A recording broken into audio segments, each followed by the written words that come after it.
दोस्तों, हमारी आज की कहानी है पिता हो तो ऐसा। आप दोनों के तलाक को मंजूरी दी जाती है। वकीलों की बहस और कागजी कार्यवाही के बाद जब जज साहब ने फैसला सुनाया तो उनके इतना कहते ही कोर्ट में खड़े राधिका और वैभव विवाह बंधन से मुक्त हो गए। दोनों के हाथ में तलाक के कागजों की एक एक प्रति थी। दोनों चुप थे।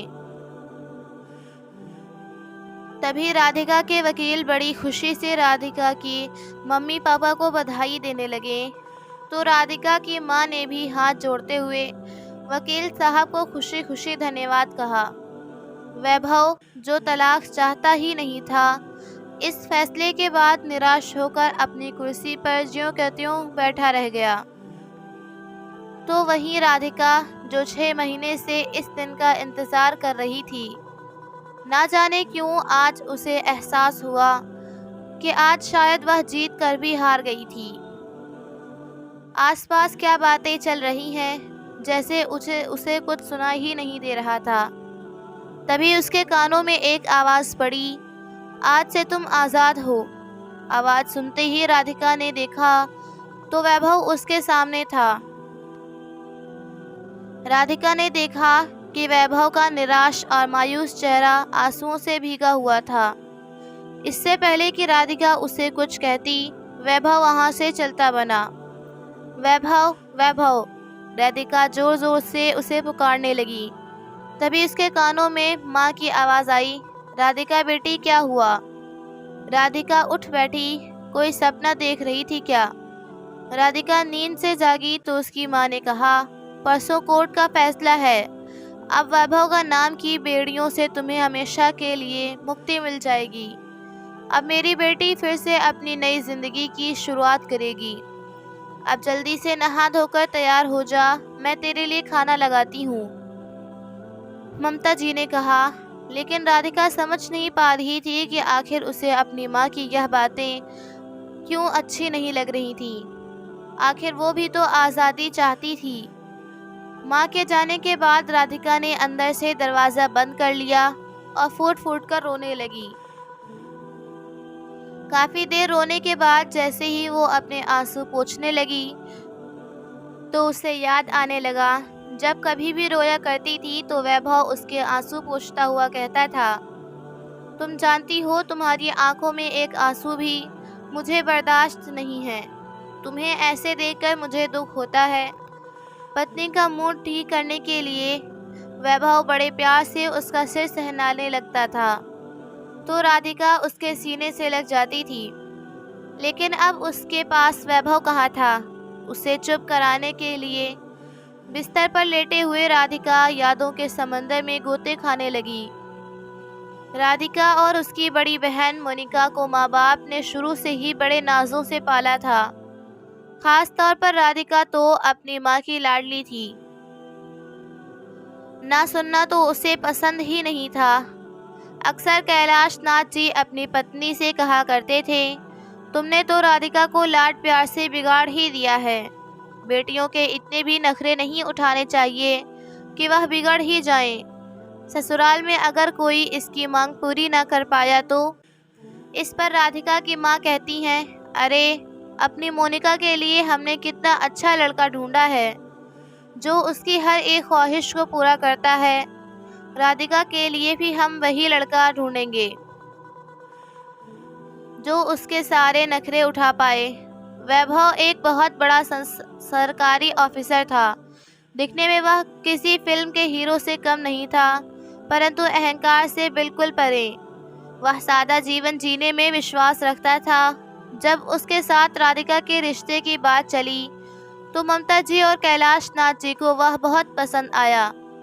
उन्हें ऐसा लगा जैसे उनकी बेटी के नखरे केवल वही उठा सकता है। राधिका ने तो उसे देखते ही हाँ कर दी। वैभव के माता पिता, जो गांव में रहा करते थे, शादी के लिए कुछ दिन उसके घर आ गए। खूब धूमधाम से उन दोनों की शादी हुई। शादी के बाद राधिका ने जिद ठान ली कि वह हनीमून के लिए केवल पेरिस ही जाएगी, जबकि वैभव भारत में ही घूमना चाहता था। उसने उसे समझाने की कोशिश की, परंतु राधिका नहीं मानी और पेरिस की टिकट करवाने के लिए उसने अपनी माँ को फ़ोन कर दिया। इस बारे में जब वैभव को पता चला तो उसे बड़ा दुख हुआ और बोला, राधिका, तुमने विदेश की टिकट करवाने के लिए अपनी माँ से क्यों कहा? यह काम तो मैं भी कर सकता था। तो राधिका बोली, तुमने मेरी बात नहीं मानी तो मैंने माँ से कह दिया, वह मेरी बात कभी नहीं टालती। लेकिन राधिका, मैंने मना भी नहीं किया था, अभी तो सिर्फ बात ही हुई थी। अगर तुम विदेश जाना चाहती थी तो यही सही, लेकिन मैं तुम्हें अपने पैसे से ले जाना चाहता हूँ। तुम माँ को टिकट के पैसे वापस कर दो। अरे तो क्या हुआ, इसमें इतना परेशान होने वाली बात क्या है? मेरे मम्मी पापा हम लोगों से अलग थोड़ी ना हैं। आखिरकार वैभव को राधिका की बात माननी पड़ी और वे दोनों शादी के 5 दिन बाद ही पेरिस के लिए रवाना हो गए। पेरिस के होटल में पहुंचते ही राधिका ने अपने लिए आलीशान कमरे को देखकर खुशी से उछल पड़ी। कुछ देर आराम करने के बाद घूमने जाने के लिए तैयार हुए तो राधिका जीन्स टॉप पहनकर बाहर आई तो वैभव उसकी सुंदरता को देखता ही रह गया। अरे अब जल्दी भी चलो, पति का हाथ पकड़कर राधिका चंचल स्वर में बोली। वैभव, मुझे यहाँ सब कुछ देखकर ऐसा लग रहा है जैसे कोई सपना हो। अच्छा ही हुआ जो मेरे मम्मी पापा ने हमारी यहाँ की टिकट्स बुक करा दी, नहीं तो तुम मुझे वहीं आसपास की ही किसी छोटी मोटी जगह पर ले जाते। तुम्हारे भरोसे बैठी रहती तो मुझे यह नज़ारे देखने को ही ना मिलते। राधिका ने यह बात बचपने में कह दी तो वैभव को बुरा ना लगा, लेकिन राधिका तो अपनी ही धुन में मस्त थी। हालांकि वैभव भी यह बात समझता था कि राधिका यह सब बातें नादानी में उसे कह देती है, लेकिन दिल की बुरी नहीं है और फिर उसे उसकी मासूमियत ही तो पसंद थी। उसने राधिका को उसके कामियों के साथ अपनाया था। दिन यूं ही बीतने लगे। वे दोनों एक दूसरे के साथ बहुत खुश थे। जब वे वापस भारत लौटे तो एयरपोर्ट पर पहुंचते ही उन्हें लेने के लिए ममता जी ड्राइवर के साथ गाड़ी लेकर वहां पहुंच गईं और बोली, आज तुम दोनों हमारे घर पर ही चलो, खाना तैयार है। तभी वैभव बोला, नहीं नहीं माँ, घर पर माँ बाबूजी इंतज़ार कर रहे हैं। माँ ने खाना भी बना कर रखा है। 2-3 दिन में वह गांव वापस लौट जाएंगे, तब हम आ जाएंगे। अरे पर मैंने इतने प्यार से खाना बनाया है, उसका क्या? ममता जी बोली तो राधिका भी उनके साथ जाने की जिद करने लगी। ठीक है राधिका, तुम्हें जाना है तो चली जाओ, लेकिन मुझे घर जाना होगा, ऑफिस के लिए सुबह जल्दी निकलना है। ऐसा कहकर वैभव अपने घर चला गया। वहीं जब राधिका को उसके पापा ने देखा तो समझाते हुए उसे बोले, बिटिया पहले तुझे अपने ससुराल जाना चाहिए था, तेरे सास ससुर तेरी राह देख रहे होंगे। अरे आप भी ना, इतने दिनों बाद आई है तो उससे हालचाल पूछने की बजाय आप उसे वापस जाने को कह रहे हैं, और फिर ससुराल कहाँ भागा चला जा रहा है। पहले हम तो मिलने अपनी बेटी से। ऐसा कहते हुए ममता जी अपनी बेटी को प्यार से पुचकारने लगी। शाम को पिता के समझाने पर राधिका अपने ससुराल वापस लौट गई। अगले दिन सुबह वैभव राधिका को नींद से जगाने लगा। राधिका उठो, 10 बज गए हैं, मम्मी पापा क्या सोचेंगे? तो राधिका बोली, अरे वैभव, अभी मुझे और सोना है, सफ़र की थकान उतरी नहीं है।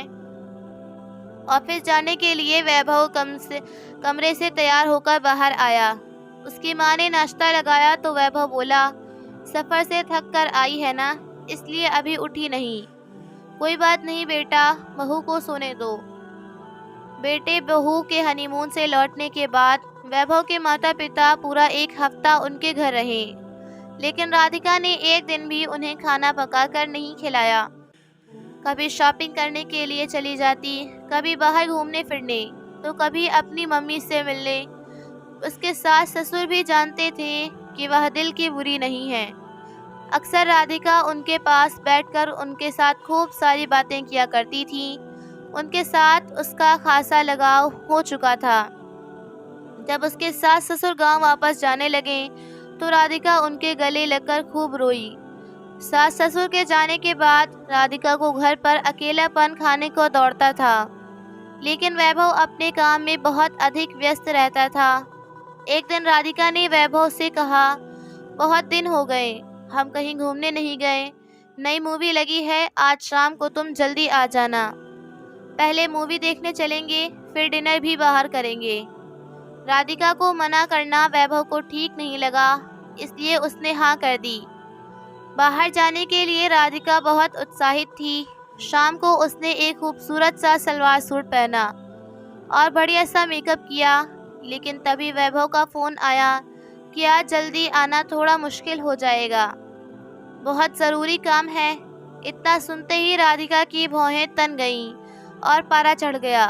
वह उसी समय अपनी मम्मी के घर चली गई और यह सारी बात बताते हुए ज़ोर ज़ोर से रोने लगी। उसके पापा ने उसे प्यार से समझाया कि वैभव को कोई बहुत ज़रूरी काम होगा, इसलिए उसे ऐसे नाराज़ नहीं होना चाहिए। तभी उसकी मम्मी बोली, ऐसा भी क्या ज़रूरी काम? क्या मेरी बेटी उसके घर की नौकरानी है जो दिन भर उसके घर का सारा काम करे और वह उसे एक फिल्म दिखाने भी नहीं ले जा सकता? चल बिटिया, आज हम दोनों शॉपिंग पर चलते हैं, उसके बाद डिनर बाहर ही करेंगे। उसकी मम्मी ने कहा तो राधिका खुशी से चहक उठी। आई लव यू माँ, आप इतना ध्यान रखती हैं मेरी, कहते हुए अपनी माँ के गले लग गईं। राधिका अपनी माँ के साथ शॉपिंग करने चली गई। उधर वैभव जल्दी से अपना काम निपटाने लगा, यह सोचकर कि मूवी किसी और दिन देख लेंगे, लेकिन डिनर तो मैं अपनी पत्नी को बाहर ही करवाऊंगा। राधिका को सरप्राइज देने के लिए जैसे ही वह घर पहुंचा तो राधिका को घर पर ना देखकर हैरान रह गया। उसने तुरंत उसे फ़ोन किया तो राधिका बोली, सॉरी वैभव, मैं तो मम्मी के साथ बाहर डिनर करने आ गई हूँ। सुनते ही वैभव उदास हो गया। एक बार फ़ोन करके बता तो दिया होता। अरे वैभव, मुझे ध्यान नहीं रहा, और वैसे भी तुमने तो मेरा मूड ख़राब करने में कोई कमी नहीं छोड़ी थी। वो तो मेरी मम्मी है जो मेरा इतना ध्यान रखती हैं। दोपहर के राजमा चावल पड़े हैं, तुम गर्म करके खा लेना, मैं थोड़ी देर में घर पहुंच जाऊंगी। राधिका की यह बात वैभव को बहुत बुरी लगी। बिना खाना खाए ही वह बिस्तर पर लेट गया। कुछ देर बाद राधिका भी घर लौट आई। अगले दिन वैभव जैसे ही ऑफिस जाने लगा तभी राधिका बोली, वैभव, मेरी तबीयत कुछ ठीक नहीं लग रही। और इतना कहते कहते वह वॉश बेसिन की तरफ भागी और उसे उल्टी आ गई। वैभव परेशान सा हो गया। राधिका, तुम्हारा बाहर का खाना कुछ ज़्यादा ही हो रहा है, शायद उसी कारण अपच की शिकायत हो गई है। मैं ऑफिस बाद में जाऊंगा, पहले तुम्हें डॉक्टर के पास ले चलता हूँ। वैभव ने ऑफिस में फ़ोन करके देर से आने को कह दिया और राधिका को डॉक्टर के पास ले गया। डॉक्टर ने राधिका का चेकअप किया। कुछ देर बाद वैभव को केबिन में बुलाया। वैभव घबराया हुआ था। सब कुछ ठीक तो है ना डॉक्टर? वैभव ने कहा तो डॉक्टर मुस्कुराते हुए बोली, अरे यह चिंता की नहीं, खुशी की बात है, आपकी पत्नी माँ बनने वाली हैं। इतना सुनते ही वैभव की खुशी का ठिकाना ना रहा, लेकिन राधिका कुछ परेशान हो गई। वह दोनों गाड़ी में बैठकर घर पहुँचे तो राधिका बोली, वैभव, मैं अभी बच्चा नहीं चाहती थी।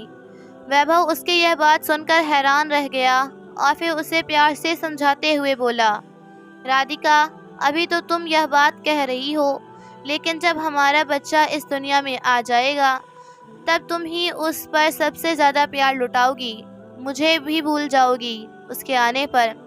वैभव के समझाने पर राधिका के चेहरे पर एक हल्की सी मुस्कान आ गई और पति के कंधे पर सर रखकर कुछ देर यूं ही बैठी रही। जब से वैभव को यह खुशखबरी मिली थी तब से उसकी पूरी कोशिश रहती कि राधिका पर किसी चीज़ का तनाव ना हो।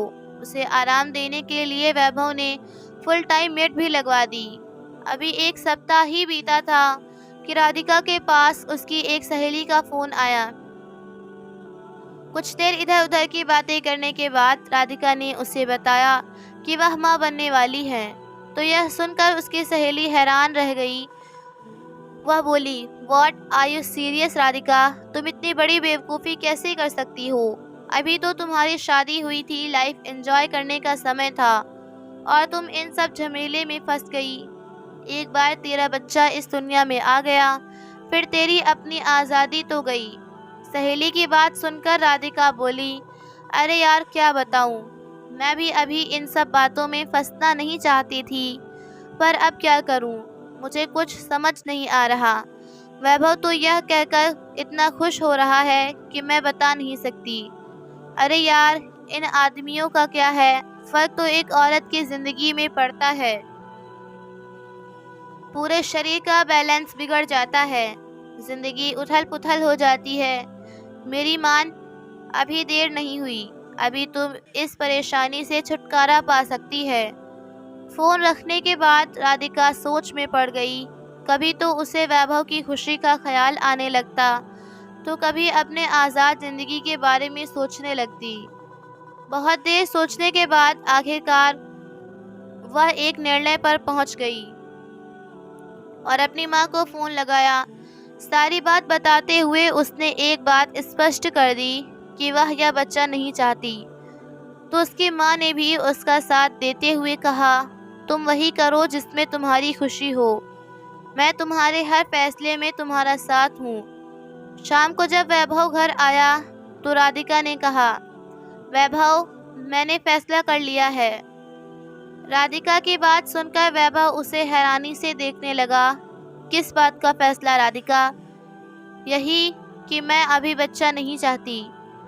वैभव को ऐसा लगा जैसे उसके कानों में किसी ने शीशा घोल दिया हो। "तुम ऐसा सोच भी कैसे सकती हो? अरे, एक माँ तो ममता की सूरत होती है और तुम इतनी कठोर हो गई कि अपनी ही नन्ही सी जान को का गला घोंटने को तैयार हो गई।" फिर वैभव ने अपने गुस्से पर काबू किया और बड़े प्यार से उसे समझाते हुए बोला, "देखो राधिका, इस बच्चे की सारी जिम्मेदारी सिर्फ तुम्हारी नहीं होगी। जब वह रात को जागेगा तो मैं उठकर उसका ख्याल रख लूँगा। कपड़े गंदे करेगा तो डायपर भी बदल दूँगा। भूख लगेगी तो दूध की बोतल भी तैयार कर दूँगा। कम ऑन वैभव, मुझे इमोशनली ब्लैकमेल करने की कोई ज़रूरत नहीं है। मेरी डॉक्टर से बात हो चुकी है, कल हम लोग डॉक्टर के पास चलेंगे इस बच्चे से छुटकारा पाने के लिए।" तभी वैभव जोर से चिल्लाया, "तुम सोच भी कैसे सकती हो कि इस काम में मैं तुम्हारा साथ दूंगा?" तभी राधिका बोली, "वैभव, मैंने तुम्हें बताया था तो बता दिया। अब तुम चलो या ना चलो वह तुम्हारी इच्छा। कानूनी तौर पर मुझे ये फैसला लेने का पूरा हक है कि मैं अपना बच्चा रखूं या नहीं।" फिर वैभव गुस्से से कांपता हुआ बोला, "राधिका, इस बच्चे पर जितना हक तुम्हारा है उतना ही मेरा भी है, तो इसकी ज़िंदगी का फैसला तुम अकेले कैसे कर सकती हो?" "वैभव, मैं अब किसी बहस में नहीं पड़ना चाहती। मैंने तो जो फैसला कर लिया है तो कर लिया।" इतना कहकर राधिका बिस्तर पर जाकर सो गई। लेकिन वैभव की आंखों से नींद गायब हो गई। बड़ी मुश्किल से उसने वह रात काटी और अगले दिन सुबह राधिका के घर फ़ोन कर दिया। उस समय राधिका के पापा घर पर थे। उन्होंने फ़ोन उठाया तो वैभव ने उन्हें राधिका के माँ बनने की बात बताई। तो वह बोले, "अरे, यह तो बड़ी खुशी की बात है, लेकिन पापा, यही बात आपकी बेटी समझने को तैयार नहीं है। वह इस बच्चे को दुनिया में ही नहीं लाना चाहती।" राधिका के पापा ने उसे फ़ोन पर बहुत समझाया, लेकिन वह अपना फैसला बदलने को तैयार ही नहीं थी। थोड़ी देर में तैयार होकर अपना पर्स उठाते हुए राधिका बोली, "वैभव, तुम मेरे साथ चल रहे हो या नहीं?" लेकिन वैभव कुछ नहीं बोला। "तो ठीक है, मैं अस्पताल जा रही हूँ, मुझे तुम्हारा इंतज़ार रहेगा। अगर तुम नहीं आए तो मैं समझ जाऊंगी कि तुम मुझसे कोई रिश्ता रखना नहीं चाहते। उसके बाद मैं कभी यहाँ नहीं आऊँगी।" राधिका अस्पताल पहुंची तो उसकी मम्मी वहां उसका इंतज़ार कर रही थी। सारी तैयारी हो चुकी थी। कुछ ही देर में उसका ऑपरेशन करवा दिया गया। इस बात का पता चलने पर थोड़ी ही देर में उसके पापा भी वहां पहुंच गए।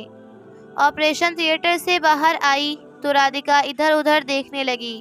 वैभव कहीं नहीं था। उसने उसे फ़ोन लगाने की कोशिश की, लेकिन उसने फ़ोन नहीं उठाया। इतनी भी क्या नाराज़गी जो फ़ोन पर बात तक नहीं कर रहा मुझसे, राधिका ने कहा। तो उसके पापा बोले, बेटी, जो हरकत तुमने की है ना, अगर कोई और होता तो बात करना तो दूर, तुमसे नाता ही तोड़ लेता। सच बताऊं तो आज मुझे अपने परवरिश पर शर्म आ रही है। ऐसा कहकर वह कमरे से बाहर चले गए। फिर राधिका ने वैभव को फिर से फ़ोन लगाया। बहुत बार फ़ोन करने के बाद उसने फ़ोन उठाया तो बोला, अब क्या बात बताने के लिए फ़ोन किया है कि तुमने हमारे प्यार की निशानी को इस दुनिया में आने से पहले ही ख़त्म कर दिया। एक तरह से तो अच्छा ही हुआ, क्योंकि तुम माँ बनने के लायक ही नहीं हो। तुम क्या जानो माँ की ममता क्या होती है। यह सुनकर राधिका रूंधी आवाज़ में बोली, वैभव, मुझे लेने कब आओगे? हम बैठकर अपने मन मुटाव को सुलझा लेंगे। नहीं राधिका, अब हमारे बीच बात करने को कुछ नहीं बचा। तुम्हें जब अपना आना हो तो आ जाना, पर मैं तुम्हें लेने नहीं आऊँगा। इतना कहकर वैभव ने फ़ोन रख दिया तो राधिका की आंखों से आंसू फूट पड़े कि आखिर उसकी मांग पूरी करने वाला उसका पति इतना कठोर कैसे हो गया। तभी उसकी मम्मी कमरे के अंदर आई तो उसे ऐसे रोते देखकर बोली, क्या हुआ मेरी बेटी, ऐसे क्यों रो रही हो? मम्मी, वैभव मुझसे बहुत गुस्सा है। कहते हैं कि अब मुझे लेने नहीं आएंगे। क्या मैंने इतना बड़ा गुनाह किया है? इतना बोलते बोलते वह अपनी माँ के गले रखकर सुबकने लगी तो उसकी माँ उसके आंसू पोंछते हुए बोली, किसने कहा कि तुम दोषी हो? तुमने कोई गलत काम नहीं किया। मैं हमेशा तुम्हारे साथ हूँ। अपनी माँ की यह बात सुनकर राधिका को पूरा विश्वास हो गया कि उसने एकदम सही फैसला लिया है। वैभव यूं ही राई का पहाड़ बना रहा है। राधिका अपनी माँ के साथ अपने मायके में आ गई। मायके में रहते हुए वह हर पल अपने पति के आने का इंतज़ार कर रही थी, लेकिन ना तो वैभव ने उसे लेने आया, ना ही उसने कोई कॉल या मैसेज किया। दिन बीतने के साथ साथ राधिका की बेचैनी बढ़ती जा रही थी। अपने मोबाइल फ़ोन में वैभव के साथ खुद की फ़ोटो देख देख कर वह रोती जा रही थी। तभी उसके पापा उसके पास आए और बोले, बेटी, मैं जानता हूँ कि तू वैभव से बहुत प्यार करती है। उसके बिना हर एक पल काटना तेरे लिए मुश्किल हो रहा है, तो उसे फ़ोन क्यों नहीं कर लेती? अगर तू एक कदम आगे बढ़ाएगी तो मुझे पूरा यकीन है वह तुझे लेने आ जाएगा। क्यों पापा, मैं फ़ोन क्यों करूं? आखिर मैंने ऐसा भी कौन सा गुनाह कर दिया है? गुस्से में आकर राधिका बोली तो उसके पापा ने कहा, जब तुम अपनी जिद छोड़ना ही नहीं चाहती तो फिर दिन भर अपने आप को कमरे में बंद करके क्यों रोया करती हो? इतना सुनते ही राधिका बोली, आखिर कैसे पिता हैं आप? मेरी परेशानी भी आपको नज़र नहीं आती। हमेशा आप मुझे ही गलत ठहराते रहते हो। सही कहा बेटी तुमने, कैसा बाप हूँ मैं जो अपनी बेटी को इतना भी ना समझा सका कि क्या सही है और क्या गलत। और वैसे तुम क्या जानो माँ बाप के लिए संतान का क्या मायने रखती है। तुमने तो अपने ही संतान का इतना कहते कहते उसके पापा चुप हो गए और कमरे से बाहर निकल आए।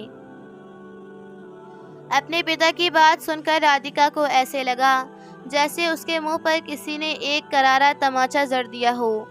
कैलाशनाथ जी जानते थे कि आखिर उनका दामाद बहुत समझदार है, इसलिए अपनी बेटी के रिश्ते को बचाने के लिए उन्होंने वैभव को फ़ोन लगाया। बेटा, मैं जानता हूँ कि तुम्हें कुछ कहने का मेरा कोई हक तो नहीं है।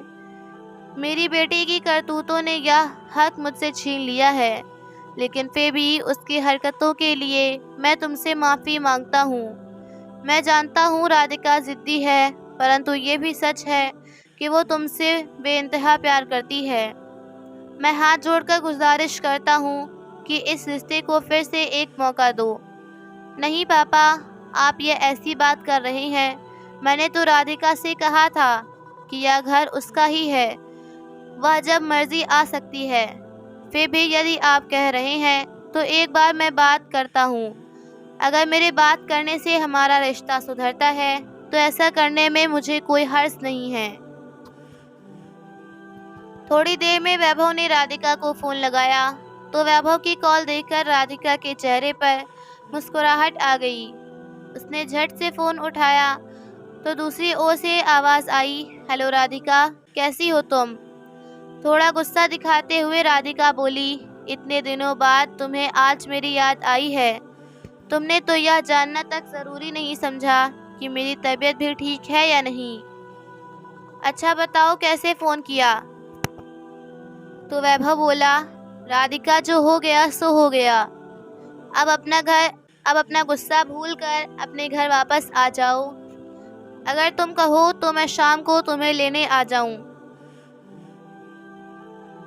तभी राधिका बोली, मुझे चलने में कोई परेशानी नहीं है, लेकिन मैं यह नहीं चाहती कि दोबारा से हमारे बीच कोई मनमुटाव पैदा हो। क्या मतलब? मैं समझा नहीं, वैभव ने पूछा तो राधिका बोली, वैभव, मेरी एक शर्त है कि जब तक मेरी इच्छा नहीं होगी तब तक हम फैमिली प्लानिंग के बारे में नहीं सोचेंगे। यह फैसला करने का अधिकार सिर्फ मेरा होगा। तभी वैभव बोला, राधिका, पति पत्नी के रिश्ते में शर्तें कहाँ से आ गईं? पहले भी तुम अपनी मनमानी करके बहुत बड़ी गलती कर चुकी हो। ठीक है वैभव, अगर तुम अपनी जिद पर अड़े हो तो मैं तुम्हारे साथ नहीं आऊंगी। राधिका बोली तो वैभव गुस्से में आ गया और बोला, तुम्हारे पापा के कहने पर मैंने फिर से अपने रिश्ते को सुलझाने की कोशिश की, लेकिन मैं नहीं जानता था कि तुम इतनी नासमझ हो। अच्छा, तो तुम्हें मेरी याद नहीं आई थी? तुम पापा के कहने पर मुझसे बात कर रहे थे और मैं समझ रही थी कि तुम अभी मुझसे प्यार करते हो। अब तो मैं हरगिज़ तुम्हारे साथ नहीं आऊँगी।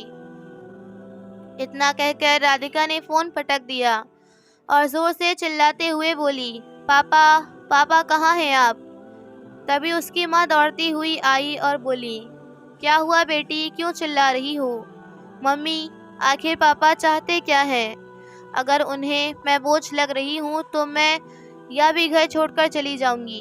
तभी कैलाशनाथ जी वहाँ आए तो राधिका गुस्से से बोली, आखिर मुझसे पूछे बिना आपने वैभव को फ़ोन क्यों किया? क्यों उसके सामने गिड़गिड़ाए? उसे तो यही लगेगा ना कि मैं उसके बिना नहीं रह सकती। मेरी ज़िंदगी का फैसला मुझसे पूछे बिना आपने कैसे लिया?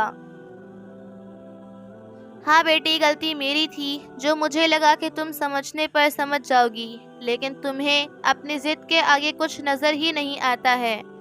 अगर इतना ही घमंड है तुम्हें तो जियो अपनी ज़िंदगी के हिसाब से। अब मैं कुछ नहीं कहूँगा। इतना कहकर कैलाशनाथ जी अपने कमरे में चले गए तो राधिका गुस्से में चिल्लाते हुए बोली, हाँ हाँ, मैं भी बता दूंगी वैभव को कि मैं उसके बिना बड़े आराम से जी सकती हूँ। ना जाने क्या समझता है वह अपने आप को। माँ, आप वकील से बात कीजिए और तलाक से पेपर्स रेडी करवाइए। अब मैं उसके साथ नहीं जी सकती।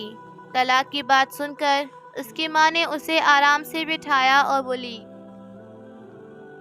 बेटी, इतना गुस्सा ठीक नहीं है। थोड़ी देर दिमाग से काम लो। कहीं ऐसा ना हो कि इस फैसले के बाद तुम्हें पछताना पड़े।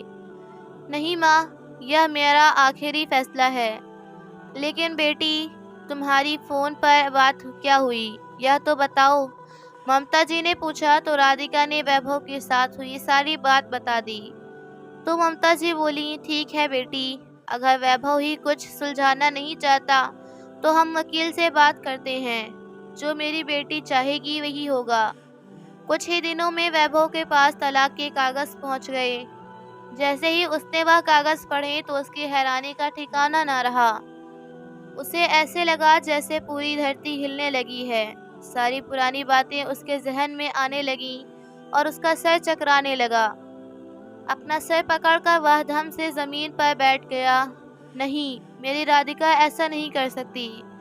ऐसा सोचते हुए वैभव ने राधिका को फ़ोन मिलाया, लेकिन दूसरी ओर से राधिका की माँ ने फ़ोन उठाया। मैं राधिका से बात करना चाहता हूँ, वैभव ने कहा। तो ममता जी बोली, अब बात करने को बचा ही क्या है? राधिका तुमसे बात करना नहीं चाहती। नहीं माँ, मैं जानना चाहता हूँ कि यह क्या है उसका फैसला। हाँ, मेरी बेटी अब तुम्हारे साथ घुट घुट कर जीना नहीं चाहती। वह इस अनचाहे बंधन से आज़ाद होना चाहती है। इतना कहकर उन्होंने फ़ोन रख दिया। दिन यूं ही बीतने लगे। एक दिन अपने कमरे में उदास बैठी राधिका का मन हुआ तो उसने अपनी बड़ी बहन मोनिका को फ़ोन लगा दिया। बातें करते हुए मोनिका बोली, तुझे क्या बताऊं राधिका, भूख और प्यास के मारे तो मेरी जान ही निकल रही है।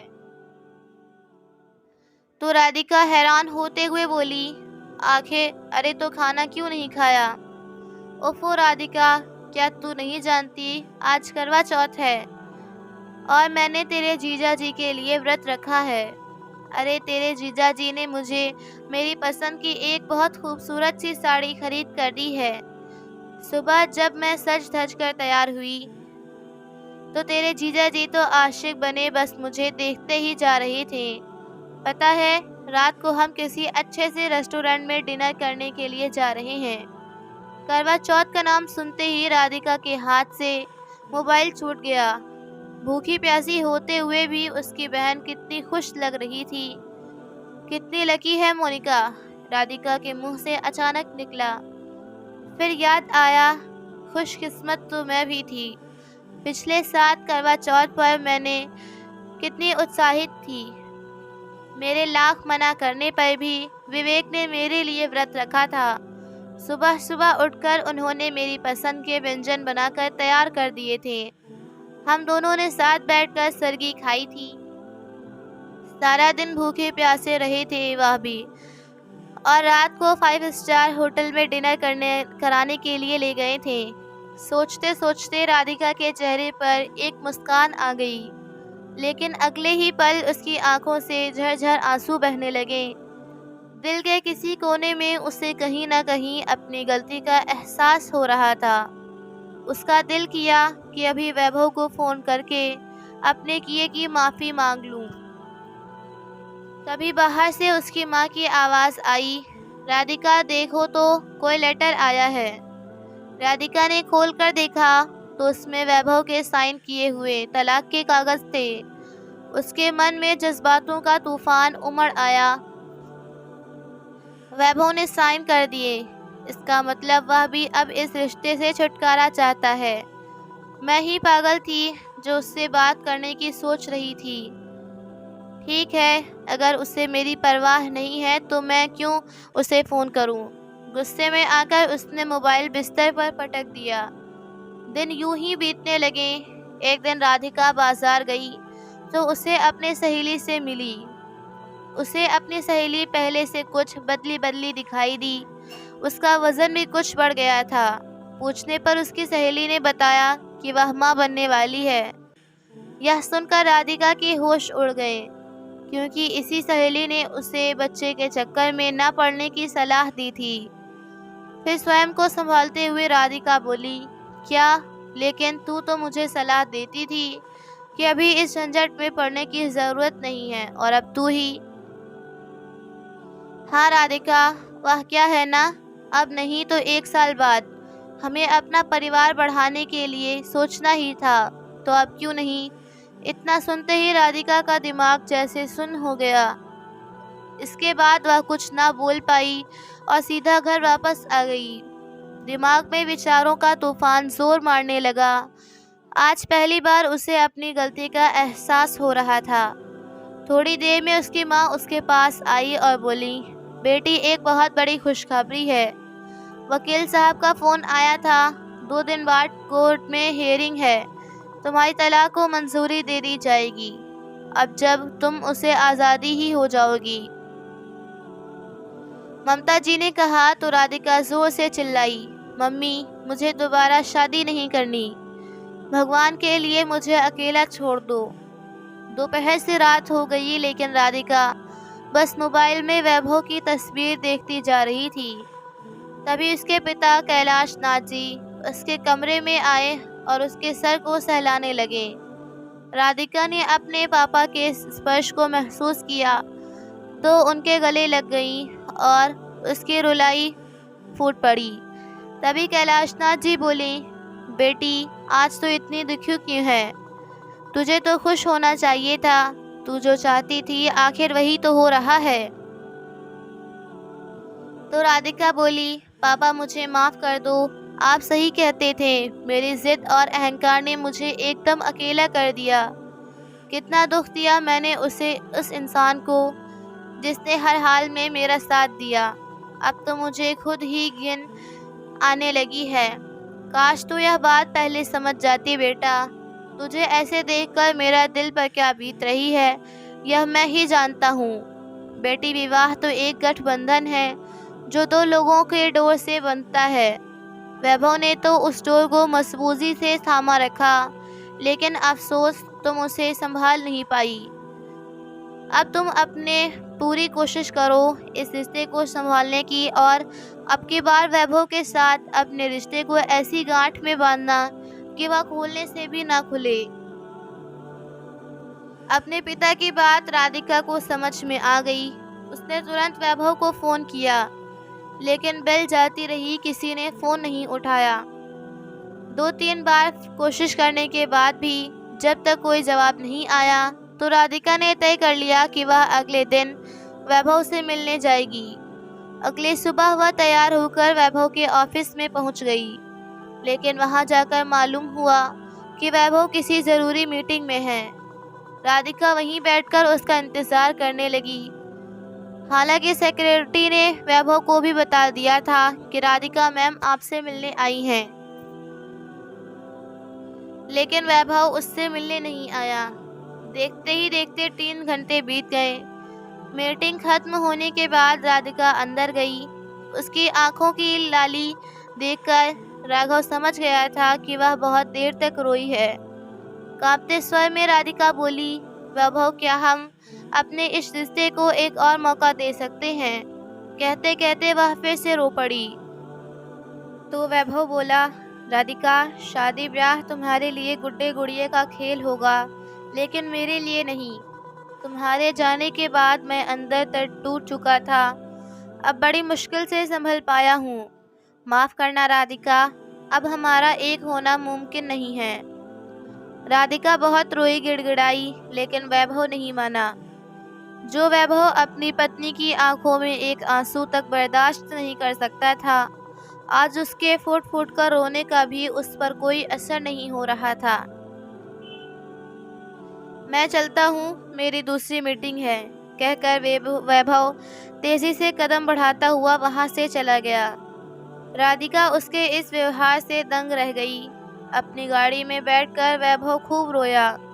उसकी आंखों के सामने अपनी पत्नी राधिका का मुरझाया हुआ चेहरा बार बार आ रहा था। आखिर कैसे वह इतना पत्थर दिल हो गया? खुद को शांत करके उसने राधिका के पिता कैलाशनाथ जी को फ़ोन किया और बोला, क्यों पापा, आपने मुझे ऐसा करने को क्यों कहा? अपनी राधिका का मैंने इतना दिल दुखा दिया, जबकि उसकी आंखों में पश्चाताप मुझे साफ नज़र आ रहा था। तभी कैलाशनाथ जी बोले, बेटा मैं जानता हूँ कि उसके अपने किए का पछतावा है, लेकिन मैं यह चाहता हूँ कि उसे अपने रिश्तों के कद्र हो। अगर मैं उसका पिता हूँ तो तुम भी मेरे बेटे हो, और मैं तुम्हें दोबारा यूँ टूटते हुए देखना नहीं चाहता। अगर उसे सब कुछ आसानी से मिल गया तो वह उसकी कीमत नहीं समझ पाएगी। मैं तुमसे वादा करता हूँ कि अब जो राधिका तुम्हारे पास आएगी वह रिश्तों की कद्र करना जानती होगी। शायद राधिका घर आ चुकी है, मैं फ़ोन रखता हूँ। क्या हुआ बेटी, रो क्यों रही हो? राधिका की माँ ने पूछा तो राधिका बोली, माँ वैभव ने मुझे माफ़ नहीं किया, सब कुछ खत्म हो गया। अच्छा, तो तू उससे वैभव से मिलने गई थी, उसने फिर से मेरी बेटी का दिल दुखा दिया। तू फिक्र मत कर बेटी, कल तुझे उस पत्थर दिल इंसान से हमेशा के लिए छुटकारा मिल जाएगा। उसकी माँ ने गुस्से से आग बबूला होते हुए कहा। तो कैलाशनाथ जी के सब्र का बांध टूट गया। बस ममता, बहुत बक लिया तुमने, बहुत बहका लिया तुमने मेरी बेटी को। मुझे हैरानी है तुम अपने आप को उसकी माँ कहती हो। अरे एक माँ तो अपनी बेटी की परिवार में रहना सिखाती है और यहाँ तुम उसकी ज़िंदगी बर्बाद करने पर तुली हो। कड़कती आवाज़ में कैलाश नाथ जी बोले तो ममता जी हैरान रह गईं। फिर राधिका बोली, हाँ माँ, पापा बिल्कुल ठीक कह रहे हैं, इसमें वैभव की कोई गलती नहीं है। मुझे ही उसके प्यार की कद्र नहीं हुई। उसने हमेशा मेरा साथ दिया, मुझे अपनी सराखों पर बिठा कर रखा। लेकिन मैंने क्या किया? अगर मैंने सही फैसला लिया होता तो आज मैं खुशी खुशी उसके साथ अपनी ज़िंदगी बिता रही होती। लेकिन माँ, मुझे हैरानी है कि अगर मैं रास्ते से भटक गई थी तो आपने मुझे सही रास्ता क्यों नहीं दिखाया? आप तो मेरे हर गलत फैसले को सही ठहराती रहीं। राधिका बोलते जा रही थी और उसकी माँ किसी गुनहगार की तरह नजरें झुकाए सब कुछ सुनती जा रही थी। फिर राधिका बोली, पापा, अब मैंने तय कर लिया है कि मैं आज ही, बल्कि अभी अपने पति के घर जा रही हूँ, चाहे मुझे उसके पैरों में गिरकर माफ़ी ही क्यों ना मांगनी पड़े। लेकिन अब मैं उससे दूर नहीं रह सकती। इतना कहकर राधिका ने दरवाजे की चौखट लांघ दी और अपने खुद के घर जाने के लिए निकल गई। थोड़ी ही देर में ममता जी के फ़ोन की बेल बजी। फ़ोन उठाया तो उनकी बड़ी बेटी मोनिका बोली, मम्मी बस बहुत हो गया। क्या हुआ बेटी, क्या बात है? ममता जी बोली तो दूसरी ओर से आवाज़ आई, मम्मी, मैं इस आदमी के साथ हरगिज़ नहीं रह सकती। न जाने क्या समझता है अपने आप को। मैं अभी अपने बच्चों को लेकर आपके पास आ रही हूँ। इतना सुनते ही ममता जी गुस्से से बोली, खबरदार, जो अपने पति से लड़कर यहाँ आई तो सुलह कर ले अपने पति से। मैं जानती हूँ उसे इतना भी बुरा नहीं है वो।